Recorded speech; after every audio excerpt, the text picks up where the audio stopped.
Hello and welcome back to another episode of the No Clean Sheets podcast with myself, Elliot, my good mate Pete. Pete, how you doing, mate? Very well, mate. Very well. Got my own mic this week, so we're levelling up every episode. Yeah, we're moving up in the world. Like we haven't really spent much at all on this project, but Well, that. We spent thousands on this. yeah, but we're going up in the world, and yeah, here for another episode. Loved the episode last week with Taylor, so thanks for him for coming on, and he got absolutely cooked for his opinions on Arsenal versus Chelsea, which was funny. I mean, some of the comments did make me laugh, but another weekend of Premier League action. Some good games in there, quite high-scoring games. Like Saturday was like, match of the day was loaded. yeah, honestly, Saturday was unbelievable. It was so good. we'll go through that, but first off, we'll go through the big game of the weekend, one that we spoke about in the week last week. But Arsenal versus Chelsea, a lot on the line. Pete, what were your thoughts on that, mate? I think it was. I wouldn't say a game of two halves, but I think Chelsea are really unlucky. Yeah, they were. Honestly, I think they were really unlucky. There was a spell in that game. I think Gary Neville picked up on it in commentary as well. That Palmer was finding a lot of space, sort of in between the lines. He's getting found a lot. He's causing Arsenal a lot of problems. I think Gabriel ended up going in on him, but mate, I think Arsenal were there to be got at in that game. Bar the two set pieces once again. Which, I'm getting fed up. Do you know, it's just infuriating. I think when that second goal went in, I just thought they're really going to win the league through set pieces. Like, this is... I mean, what else did they really create in that game? Nothing. Not a lot. Literally nothing at all. Nope. And they are literally relying on a set piece. They've got no faith in their attackers. No real faith in Gyökeres. Not really much faith in Trossard. Saka's been poor as well. And it's literally their... set piece coach standing there on the sideline. I can't stand him as well. Apparently he's getting a pay rise. To be fair, he does deserve a pay rise. He deserves a pay rise, but I'm sick to death of just whenever there's a call, I'm like, it's better than a bloody penalty at this rate. Sick of it. But. You know what? We got a few Arsenal fans at work, and they actually admitted that they celebrate a corner like a goal or like a penalty. They should do. Like a penalty, like that's mental. They should do, but I think the Premier League needs to investigate the whole swarming of the goalkeeper now. Yeah. It's just getting outrageous, and they have started something now for the league. Everton against Man United last week was a disgrace. So It was. The Premier League got to take action here because we are moving away from an actual entertaining league, and we're getting bored. We literally teams relying on set pieces now is jarring the life out of me. I don't know whether you saw it. It was someone's suggestion online, and I kind of agree with it. They basically said that as soon as the player puts their hand on the ball from the corner, that's when the game is live, and therefore anything that happens in the box after that, so any sort of pushing, shoving, rugby scrums, like all sorts, that is play rather than the ball's not live yet. So therefore, if anything happens, referee just gives a free kick. Oh, interesting. I think that would put a stop to it, to be fair. Yeah, I think that would put a stop to it. But yeah, other than that, I think Chelsea, like you said, Cole Palmer, he had all the space. He did. He was so poor though in that game. I didn't think he was doing. He was quite wasteful. He was so wasteful. Like he Few was out getting of play. space. He was getting space, passing. He looked like lackadaisical with it. I mean, the other players as well, and especially in that attack. João Pedro, I thought had a decent game. He was good. Doing really, really well. Good. Pedro Neto stunk in that game. He was absolutely horrendous. And then other players in that game, I thought Caicedo was decent. Reece James was again brilliant, but I thought that young boy at the back did all right. I saw. Yeah. He could have scored. Yeah, he should have scored. Yeah, he should have scored. Like this is why Arsenal just keep getting away with it. Like again, they were poor. I didn't think they were very good in terms of their performances. Eze didn't play well because he wasn't against Spurs. Yeah. Who else? Trossard didn't get involved at all. Gyökeres was back to his normal self again. I think, that whole Gyökeres thing, I think it was very much the opposition. When I watched that goal back from the other week, he took his goal very well, the second one this is, but then you remember it's Archie Gray that he's just sort of handed off, so take that with a pinch of salt, I would. You do have to take it with a pinch of salt. I mean, he's getting up against Dragusin and Archie Gray, like you said, so it's hardly any tough opposition really, is it? But yeah, Arsenal 5 points clear now. City again have got a game in hand. What are you saying about how it's going to go, mate? Well, I stand by what we said last week in terms of that cup final is obviously going to be huge. And what did I say? I think I said the winner of the cup will be Arsenal, and that will kind of inspire City to go on in the league. Yeah. I think that's what I said. So I stand by that, to be honest. I think I'm happy to let Arsenal win the Carabao Cup. I'm not going to lose sleep over it. Well, they'll act like it's the Champions League, though, won't they? Yeah, they will. They'll do all their dressing room stuff and, I don't know, all their PR nonsense. But yeah, I'll let them have that. I think City look really good. Ellen Road's tough to go to, by the way. Ellen Road's tough, and what I say with City is when they're chasing down and like, especially the end of the season, Yeah. they actually Pep's got this unbelievable way of just getting the best out of players, doesn't he? Like we've seen it over the last few years, especially against Liverpool, them also chasing Arsenal in previous seasons. They just seem to click, don't they? It doesn't necessarily have to be like they don't have to play the best. They just get results. Yeah. Just plug results out. Yeah. They're the worst team. Not that we've really experienced it being United fans, but having this modern City team chasing you, worst team, honestly. Because, yeah, as you say, Pep just is able to put these results together. Even the new boys that have not really been there, like Gahey, Semenyo, like none of them have got experience in winning a Premier League title, but the others around, the Bernardo Silvas, the Ruben Diaz, I mean, they've all been there before. They've all got 2 or 3, haven't they? Yeah, Gahey and Semenyo have just been 2 signings that, are you going to look back at the end of the season and go, like, they're the ones that won City the title, bringing them in. They were so light at centre-back beforehand with getting injuries. Wingers as well, for them, weren't really providing many goals. Doku's not. Obviously, Savinho's not playing. Oscar Bobb's got sold. I mean, who else was playing for them on the wing? Like Shirky's obviously chipped in with a few goals and a few assists, but Foden's not at it. Foden's not been at it. So Semenyo's coming in, he's been clutch. So we have got a really, really spicy title race here, and it's cranking up sort of every week. I feel sorry for that young centre back they recalled from loan. You know, Max Elaine. Yeah, he played one game in the FA Cup. I think he played them one league game afterwards. Got Gahey in, and he's not going to see the light of day. That was clearly like panic from City. Yeah. There, they were like just bring him back. Like, don't worry about his development. Well, not like don't worry about his development, but I don't know if they thought they were going to get Gahey over the line, so they just had to bring him in. But again, like I do completely get what you mean. Like, he's not going to see any game time really now, is he? From FA Cup, he might get a bit, but he's probably playing week in, week out for Watford, wasn't he? Yeah. He was doing really well, so you understand why they kind of recalled him. But yeah, as you say, it was a little bit of a panic move. That was a panic move, yeah. But City Arsenal title race heating up. Right, one thing we cannot stop talking about at the minute, and I think this is pretty universal, except from the actual fan base themselves, is Spurs. 2-1. This is Fulham. What are you saying? This is unbelievable. This is just... It's the worst form I've ever seen from a top 6 club. I mean, well, of course it is. This is traditional top 6 club. Yeah. Like, this is just so bad. You're going into every game now literally thinking that Spurs are going to lose. I mean, I saw Fulham Spurs before, like on Sunday. I was thinking 2-1 Fulham. That's what I was thinking. Yeah. This is the worst form I've ever seen. They are abysmal.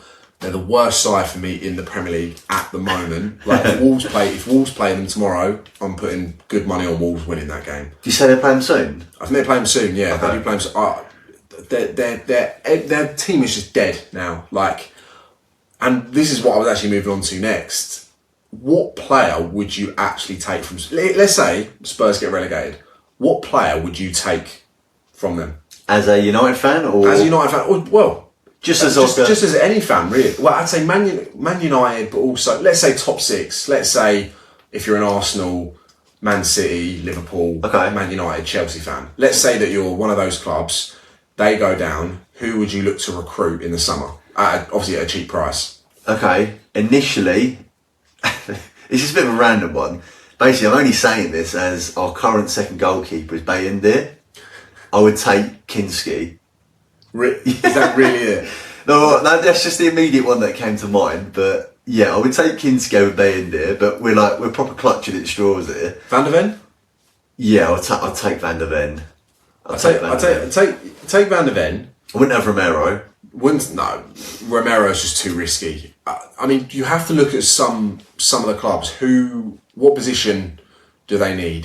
Who would take Kudus, for example? Well, one that I can think of, Liverpool need a right back, so they would probably take Pedro Porro. Yeah, Pedro Porro's a good I one. think that's fair. A club might take a punt on Spence, just because he's quite versatile. Yeah, I personally would want him. I mean, when he's back from injury, Kulusevski would probably be the only one that I would take. Mate, honestly, I've forgotten about these players. It's been so long. Madison, Kulusevski, as well, you've yeah. completely forgotten about. Xavi Simons I wouldn't take anywhere near any of those clubs. I'd honestly say Kulusevski, Kudus, yeah. and Van der Ven, the only three. Kinski as well. Kinski as well. That's it. No one else I would actually take. No.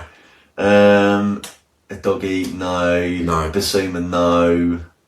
Paulinho, by the way, his fall off needs to be studied. Mate, when he played for Fulham, I was all over him. I was gutted when he went to Bayern. He was great. He was top. He was great for that level of club, though. Or even saying that, Tottenham are even below now. But yeah. He was ranked as the best signing of the summer as well. How bad does that look now? When he went to Spurs? The Athletic ranked him as the number one signing. He did start off well, but it just goes to show you should rank signings really at the end of the season. Everyone's too quick to judge. Everyone's putting Sesko right at the top of the list of the worst signings of the summer, and people putting like Voltemade near the top as well. Like he's been poor. It's changed so quickly. It changes so quickly, and for Spurs, we're looking at one of the worst cases we've probably ever seen in Premier League history. If they go down, don't expect them to go straight back up, by the way, because that is one tough league. Oh, mate, Championship's so tough. You've got Sheffield United who are literally going up last year. They're now, they were in a relegation battle.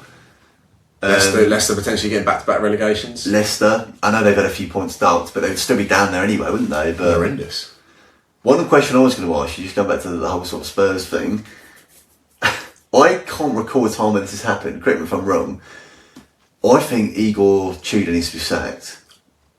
Sacked already? I know he's an interim manager. Honestly, someone made a good point on TikTok the other day. Mate, look at the clubs he's been at. He's never ever had any experience in a relegation battle.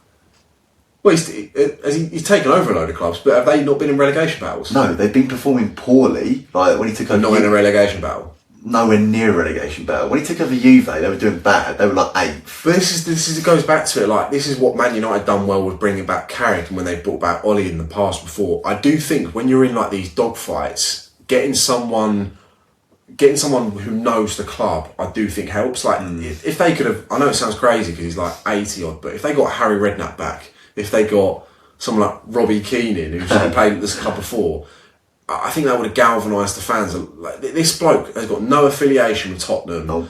The fans, he's not going to be at the end of the season. He's gone in there for a nice little paycheck. Like if you get someone in who's going to galvanise those fans, tell the players that they're actually better than what they are. Yeah, like you said, I didn't actually know that he's not managed any relegation. No, he hasn't. So he's got no experience. His record, I know he's not going to do it. His record when he takes over a club on a permanent is abysmal as well. So that club is fucking shambles. It really is. It is the worst run club I have to say in the country at the minute. It's a shit show. Now you know what you know. Do you agree with what I just said? Oh yeah, no. I do agree with what you said, but for me now, I'm looking at Big Sam. Big, yeah. Honestly, I'm not even joking here. Big Sam, who's another relegation specialist. Mick McCarthy. I think you can say Phil McCracken. I said Phil McCarthy. Yeah, Mick McCarthy. Yeah.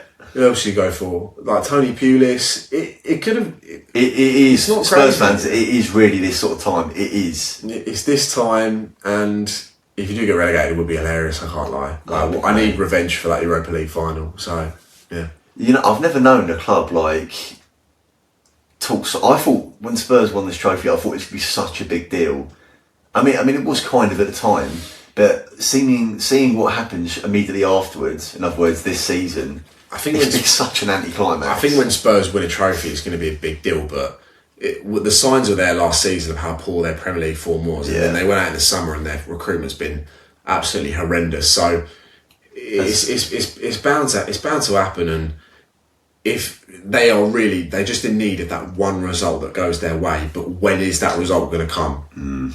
You know, they've got, I don't even know, they've got Crystal Palace next game, I think. I don't know, they've got Palace, they've got Atletico, they've got Anfield, then they've got Atletico again. I can't see them picking sack the Champions League off. Like, they are in no position. Who cares at all?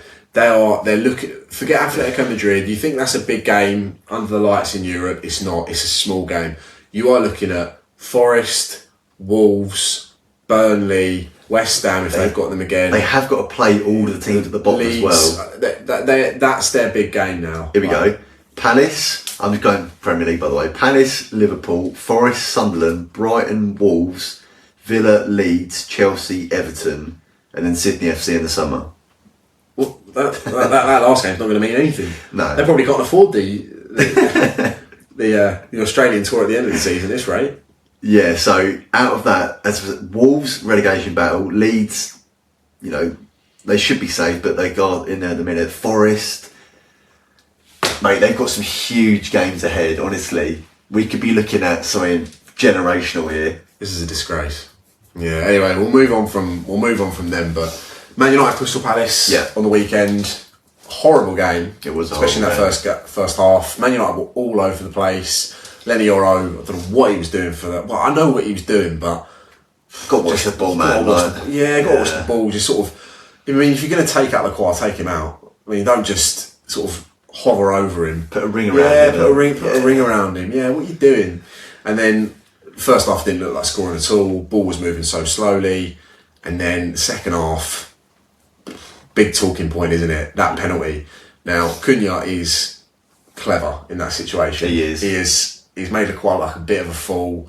However, I'm obviously gonna take it. Is it a penalty? Not for me. Is it a red card? Definitely not. It's one of those where I don't want to sound like Peter Walton here, but by the law, it is a penalty. You do sound like Peter Walton. It is a penalty and it is a red card. However, as a football fan, I don't want to see. I personally think, I always thought the rule was it's where the contact begins.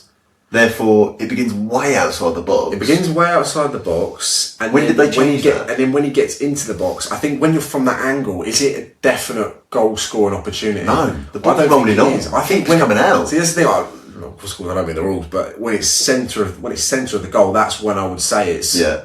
That's when I say it's a clear goal scoring opportunity. Like, I don't think a player from the side was going to obviously come across, but you've got the goalkeeper in a decent position there as well. Like, it's. This is where I think you need people that understand the game making these decisions. Yeah. These referees clearly don't have a clue what they're doing in these situations, and ultimately it's benefited Man United, but as a Crystal Palace fan, you're going to be absolutely fuming in that case. Yeah, I mean, luckily they are safe, so they're not really playing for anything, I guess, by their European... Yeah, I mean, it'd be World War III really if it was one of those relegation clubs, wouldn't it? Like if that was West Ham, if it was Spurs. I mean, Spurs got done by another decision on the weekend. Oh, the exact same thing happened to Colin Wiley the week before, and then that got. As I say though, it's one of these where the on-field VAR are never going to disagree with the on-field referee there. I know. It's so frustrating, but yeah, going back to the Man United Palace game. We massively got away with one there, I'm not going to lie. It reminded me a lot, and I'm not just saying this because of the red card, but it reminded me a lot of Everton at home earlier on in the season. Very similar to the Everton game because... Initial happening in the first half. It stunk of it, didn't it? Yeah. And, Bruno, obviously with a brilliant, one penalty, and then that ball to Sesko was unreal, and what goal scoring form he's on. Hang about. The ball to Cunha as well, by the way. Yeah, I did forget about that. It was a good ball to Cunha. That is so good. It was a good ball to Cunha, and then the cross into Sesko. It was a great cross and a great movement as well, you have to say. It was. And then that header, just no goalkeeper saving that. It's Haaland scoring that. Haaland's movement in the first place with having that side of the box. It's night and day. Sesko is a striker that, again, has proved most people wrong. Started off the season, when Man United signed him, loads of people were questioning it, and I was as well. Because I was thinking of going down the Ollie Watkins, Mateta route, and that one looked obvious because Man United were looking at the Premier League experience, then that's what I wanted as well. But as time's gone on, Watkins has had a really poor season for Aston Villa. They're not. I'm seeing Villa fans slagging him off all the time at the minute. I'm seeing Mateta's having. I think he needs knee surgery potentially as well. So Man United have actually, recruitment wise, I think done really well so far. I know it is still early days, but he's got all the potential. Like, his movement's great, his finishing ability as well is class. He's still got loads to improve in his game, but Man United so far, I think, have got a really good deal on their hands. Yeah, I mean, what's impressing me at the minute with Sesko, because obviously you know my stance, I wasn't too keen on getting him. I personally would have got Watkins, but what's impressing me with Sesko at the minute, I don't know whether you looked at some of his Bundesliga goals. A lot of them, balling behind, him running onto it, him scoring. You see that a lot in the Bundesliga. You see that a lot in other leagues. Premier League's obviously a bit different, and I think he was struggling at first with adapting to the league. Yeah. But then you've got the goal against West Ham. You've got the goal at Palace at the weekend where the defence is right back. There's no room in behind, and he's still managing to get these goals. So that's why I'm starting to feel a bit better about the situation. Yeah, he's massively improving. He's still only 22. I think with strikers being that young, you need to judge them sort of a bit later on in their career as well. So look, he's rapid. Like, that goal against Everton was crazy. How quick he sprinted there. Yeah. That goal against West Ham, that flick, that was a joke. And then just that header there. I think he's just scored one other header, but he should score more headers, in my opinion, for United, because he's had quite a few opportunities now. But yeah, he's a massive bonus for Man United, and yeah, I think Man United have made the right decision there for sure. Here's a question: are Man United now nailed on for Champions League? Well, I think they're the most comfortable. I'm not just saying that because they're third, but I think Villa are going to drop out. I don't think they can manage with the injuries they've got. I don't think they can manage both Europa League and Premier League. If it's top five, you still think they'll drop out? Top five, I think they'll drop out of the top five. I think they'll get sixth place personally. I think they're in that poor form at the minute for them. I don't know. I don't know. I think they're 6 points above Chelsea, by the way, with 10 games to go. That is quite a lot. That is quite a lot, but they might have to play each other as well. They're playing Chelsea Villa this week. Oh, is it? Yeah, Chelsea Villa. There we go. We've got Liverpool, I think, will get it, although they're playing poorly. I think Liverpool, just their quality, will get them over the line. I think Chelsea will get over the line as well. I just think the big clubs are just going to get over the line. I just think Villa are going to drop out. Yeah, Villa, in my opinion, just need to focus on the Europa League because it comes with a trophy as well. But yeah, let us know what you think about the top 4-5 race. Let's move on to a game we have to talk about. Was Newcastle versus Everton on the weekend. Some game. I mean, it's just another shocker for Newcastle. They have had a stinker of a season, and Everton have been pretty decent away from home, I think. Pretty good record, but when you're letting Barry and Beto score against you, you know it's bad for Newcastle. So, Pete, what are your opinions on that, mate? I saw earlier Newcastle haven't lost. This is their third home defeat in a row, by the way. Yeah. I saw earlier that hasn't happened in 5 years. Because I always think whenever I see Newcastle at home, I think, they've got a very good chance of winning that. But yeah, not the case anymore. Even when they were like absolute shit in like the Championship and like near the bottom, like it's still a hard place to go and get a result. I mean, should Eddie Howe get the sack? Like, no, he shouldn't. He shouldn't get the sack, in my opinion. At the same time, I think I've touched on this before. Like, I actually don't know what more he can do. I feel like he's kind of taking them to a point where he's taken them to a certain level. Getting Champions League football was huge. Consistently doing that as well. Like, he's done that 2 of the last 3 seasons, isn't it? So yeah, and massive credit. Signings has been so poor, haven't they? Like, they have been an absolute disaster. But I don't know what he's doing with Voltamada as well. By the way, is he trying to do another Joe Linton? Like, I think that's lazy. He's lazy. That's lazy. He's lazy. Like, no, this is a striker that clearly needs. Well, I haven't watched him loads, but you go back to the start of the season, you cannot tell me that bloke is a midfielder. He was bagging goals like for fun. Like, I don't know why they've swapped. I don't know why they swapped at all. Suddenly, you know what I think it is? The only thing I can think is that because Harvey Barnes was doing so well, he felt, and he was never going to drop Gordon. I felt like he had to play Barnes and Gordon, and that's the only way he could kind of fit them in, was dropping Valtamada. Yeah, but it's just it's so poor. Like next season, they're going to get raided. We know that as well. Tonali, is Bruno even going to stay? We don't know. Fullbacks as well. Yeah. They're in a really poor position. They have to try. I don't think they will, obviously, but try and sneak into an FA Cup semi-final or final, because Champions League wise, we know they're not going to do anything. So they really need to make a good go with this FA Cup, because they've got nothing else. And for a chance then to get Europe, they can get Europa League. Yeah. They can salvage something. But yeah, poor from Newcastle. But what I wanted to talk about, and the key topic of today as well, is goalkeepers. Jordan Pickford from Tonali's shot pulled out a world-class save. That's one of the best saves I've seen. Is it, Pete, the best save in Premier League history? No. No. I'll keep it short. No, it ain't. But it's up there. It's up there, though. Because the thing is, Tonali couldn't have hit that any better as well. Oh, he hit it so well. He hit it perfectly. You know, he gets a lot of criticism, Jordan Pickford, but he is still... shot stopping wise, I think he's one of the best goalkeepers in the Premier League. Oh, yeah. Like, that is a world-class save, and he must have been absolutely delighted. As someone he's a Sunderland fan, isn't he? So yeah, it would have meant even more to him. But that moves us on perfectly to what is the best Premier League save of all time. I mean, I've got a few that I'm thinking about that I thought of today. Yeah. I'm looking at the likes of De Gea with his reflexes. Who are you going to go for, mate? I'm going to go for the big man. Yeah? I'm going to go for David De Gea. And my answer is... it's kind of two saves in one. And from that, I think you probably know what I'm going to say. Yeah. Man United in the all-black kit at Arsenal. DT said De Gea could save the Titanic that night. And he could have done, honestly. It was the one where, I think, is it Lacazette that initially has the shot? Lacazette and then Sanchez follows up. It is unbelievable. He's got no right to do that. Yeah, I was thinking of that one.